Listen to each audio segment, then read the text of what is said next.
Perhaps you've heard of the kinds of parents, or maybe these were your parents, or maybe at one point you were these parents, or maybe you are the kind of parents who think they're investing in their kids' relationship with God by just dropping them off at the church and coming back later to pick them up. My guess is, without wanting to be too judgmental, that a lot of those parents just want some free babysitting time, because real investment in your child's relationship with God is just a little bit more responsibility minded than that. And what I'd like to do today is to start sharing with you some challenges to strengthen your children's relationship with God. And these come from christianitycove.com, which also has a lot of great resources on it for things for kids or doing with kids and helping strengthen their relationship with God. So the first one is challenge number one: share your spiritual thoughts with your kids. Sometimes as adults, we think that, well, we think of God 5, 10, maybe 15 times a day, maybe sometimes in an hour. We send up a prayer and imagine what God thinks of a news event, or even just feel his presence around us. Regularly sharing those thoughts with your kids will speak loudly of how connected you are to their God. Just saying, I was wondering today what God thought about that earthquake that happened last week, can be a great conversation starter, as well as a great example. Challenge number two: raise questions to your kids that make them think. Don't just teach them what to think, teach them how to think. Kids of very young school age can take a stab at questions like, do you think God has a favorite candidate in the election? Or what do you think God might want our family to do to serve the poor? When they give their answer, you can give yours.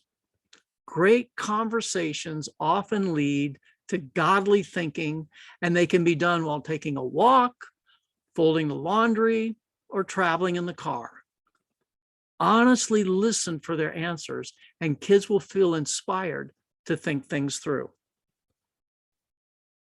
And by the way, I want to mention these are things that don't require really any extra time on your part. These aren't about programs or activities. They're actually mostly about communication, talking, listening, asking questions, making statements. And it's really just in the context of your normal life patterns. Challenge number three: share your personal challenges with your kids. When you've been struggling with something spiritually, share it. Now, be age appropriate in what you share, and maybe you don't have to share every detail of your struggle. But if you are struggling with worry about some kind, maybe about your finances, you might want to say something like, sometimes when we struggle financially, it's hard for me to trust God. But I know that he's always come through in the past. So you see, you've shared a challenge with them, not in a way that's going to make them worry about it, but in a way that shows you're thinking about God's connection to your struggle, and you're leaning into trust even when it doesn't come naturally for you. When you've been struggling with something spiritually, share it.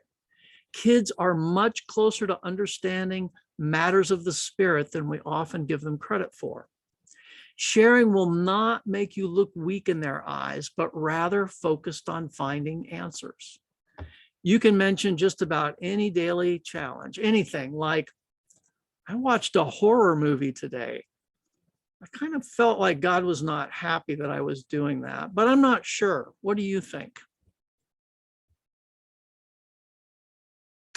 Challenge number 4, encourage your kids to speak to God. Especially older kids feel uncomfortable praying with parents unless they've been raised that way since birth. And I'm just going to say right here, I think praying with your kids is one of the greatest investments you can make. Starting when they're young enough for you to be tucking them into bed at night with some kind of a bedtime routine that might include reading or singing or praying. And I can say we've done this with our kids, and I think that it builds relationship with you, but it also builds relationship with God. And especially if you really do know God and you have a personal relationship with him, that you don't just say your prayers, but you really pray. And because there's a lot about prayer that is caught more than it's taught. So, but even more important than praying with them will be getting them in the habit of speaking to God when they're alone.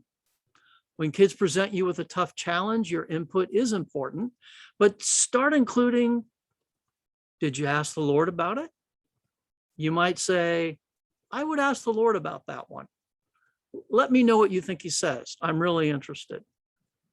You know, I remember when our oldest daughter first started going to a Greek school. We used to live in Greece, and it was a new experience for her to go to an elementary school that only spoke Greek, and she didn't really know very much Greek, and we were very worried and concerned about how she would fit in and how she would feel about it.